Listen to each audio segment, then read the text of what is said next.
Media పేరుతో నడుస్తున్న ప్రచార సంస్థలు, ఆ పార్టీ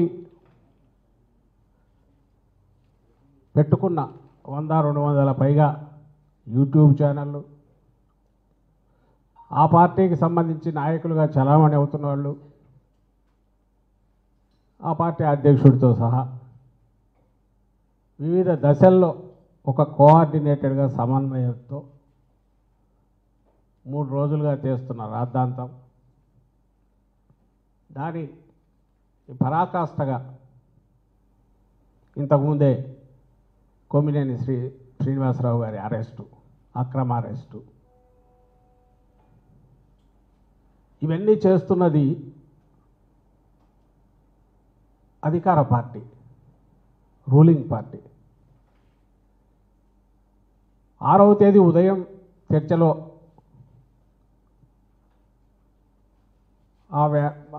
అనలిస్టు, విశ్లేషకుడు, జర్నలిస్టు కృష్ణరాజు గారు ఏ వ్యాఖ్య అయితే చేశారో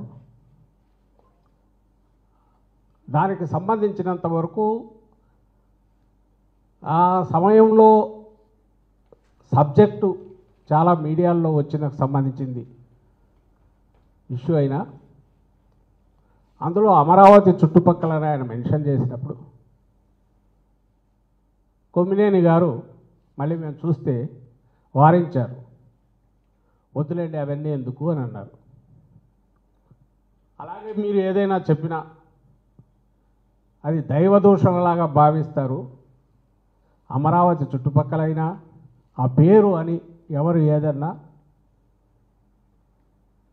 దాన్ని చాలా ఇదిగా రియాక్ట్ అవుతారు, ఎందుకు జాగ్రత్తగా ఉండండి అని కూడా హితవు చెప్పినట్టున్నాడు. అదే ఆయన వారించాడు, ఆ వ్యాఖ్య అయిపోయింది, డిబేట్ అయిపోయింది, అది ఎవరు చూశారో తెలియదు. దాన్ని తర్వాత రిపీట్ చేయడం కానీ ఛానల్లో లేదా సాక్షి పత్రికలో దాని గురించి వేయడం కానీ లేదా దాన్ని ఉటంకిస్తూ ఏదో కృష్ణరాజు కానీ లేకపోతే కొమ్మినేని కానీ లేదా మరో నాయకుడు కానీ ఇంకో సంస్థ కానీ ఎవ్వరు ఎక్కడా మాట్లాడాల. ఎందుకంటే డిబేట్ అనేది నలుగురిని ఓ దగ్గర కూర్చోబెట్టి చర్చా వేదికలో మోడరేటర్గా ఛానల్ నుంచి ఓ జర్నలిస్టో ఒక యాంకరు ఎవరో కూర్చొని నడుపుతారు, ప్రెజెంటర్ ఉంటాడు, అందరికీ తెలిసిందే, రోజు చూస్తున్నది. ఇందులో ఏ అభిప్రాయాలు వ్యక్తమైనా అవి వ్యక్తిగతమైనవి. అయితే ఆ వ్యక్తిగతమైన అభిప్రాయాలు కొంచెం హద్దులు మీరినప్పుడు అవతల ఇంకెవరైనా వ్యక్తిత్వ హననానికో ఒక సెక్షన్ను బాధ పెడతాది అనుకున్నప్పుడు ఆ ప్రెజెంటర్ ఆపే ప్రయత్నం చేయాలి, చేస్తారు. ఆ పని కొమ్మినేని శ్రీనివాసరావు గారు ప్రయత్నం చేశారు. ఆ పాసింగ్ ఆ తర్వాత అతను వేరే సబ్జెక్టులకు పోయినట్టున్నాడు, అది రాలే. అతను ఏమైనా స్ట్రెస్ పెట్టి లేదు ఇట్లే అంటానని అతను అన్నట్లేదు, అది పాసింగ్ దీనిలాగా వెళ్ళిపోయినట్టుంది. తరువాత ఎప్పుడైతే 7వ తేదీ ఉదయం నుంచి ఓహో దీన్ని తీసుకొని మనం ఏదో చేయొచ్చని వాళ్ళు మొదలుపెట్టి దుష్ప్రచారం మొదలుపెట్టారు,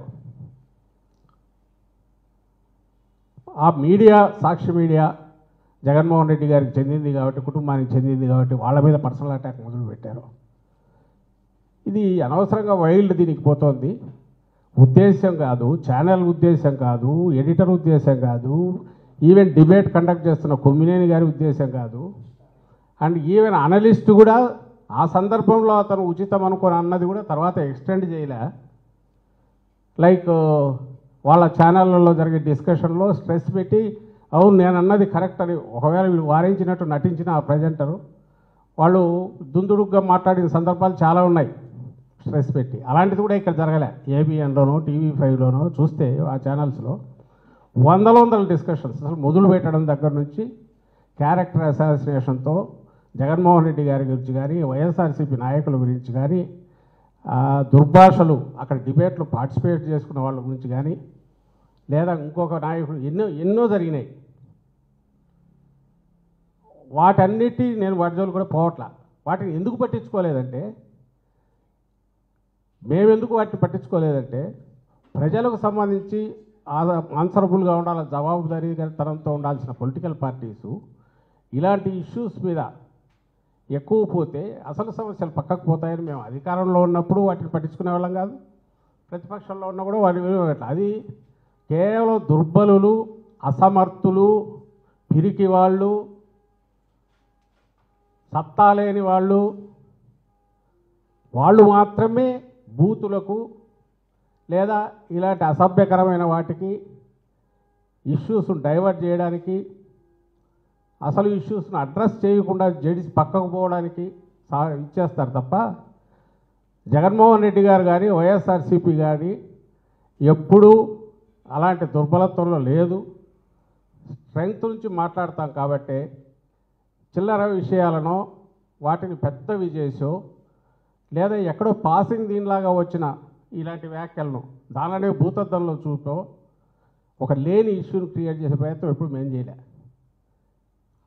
అది మాత్రమే చేయడం టీడీపీకి అలవాటు.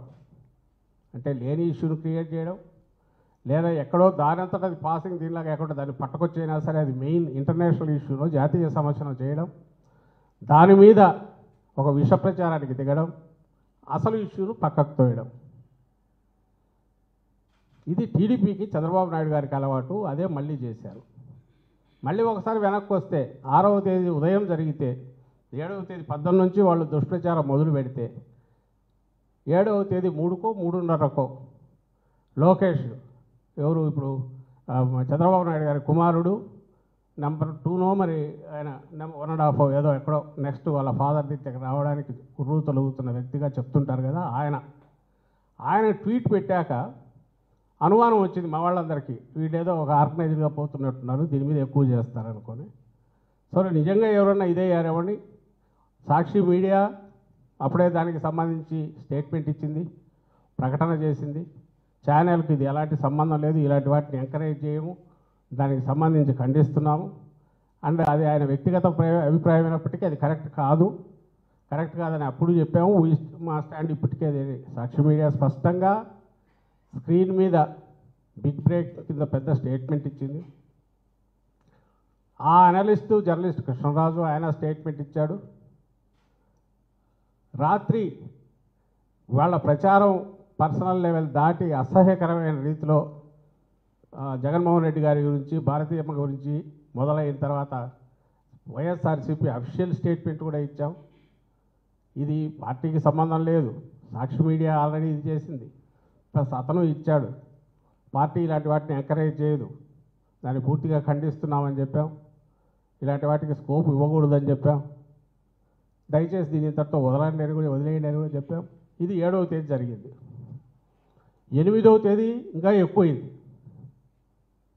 7వ తేదీ ఒక స్థాయిలో జరిగితే 8 వచ్చేసరికి రాష్ట్ర వ్యాప్తంగా అని చెప్పి కంప్లైంట్లు 7వ తేదీ నుంచి మొదలయ్యాయి. 8 వచ్చేసరికి ప్రదర్శనలని ఆర్గనైజ్ చేశారు. ఇంకా ఆ దుర్భాషలు కానీ, వీధుల్లో వీళ్ళు దిష్టి బొమ్మలను దగ్ధం చేయడం కానీ, సాక్షి ఆఫీసుల మీదకి వెళ్ళడం కానీ, ఇంకా దాని అరాచకానికి పరాకాష్ఠగా కనపడుతుంది. అర్థం కాని విషయం, నిజంగా ఎవరైనా డెలిబరేట్ చేసినా కూడా అంటే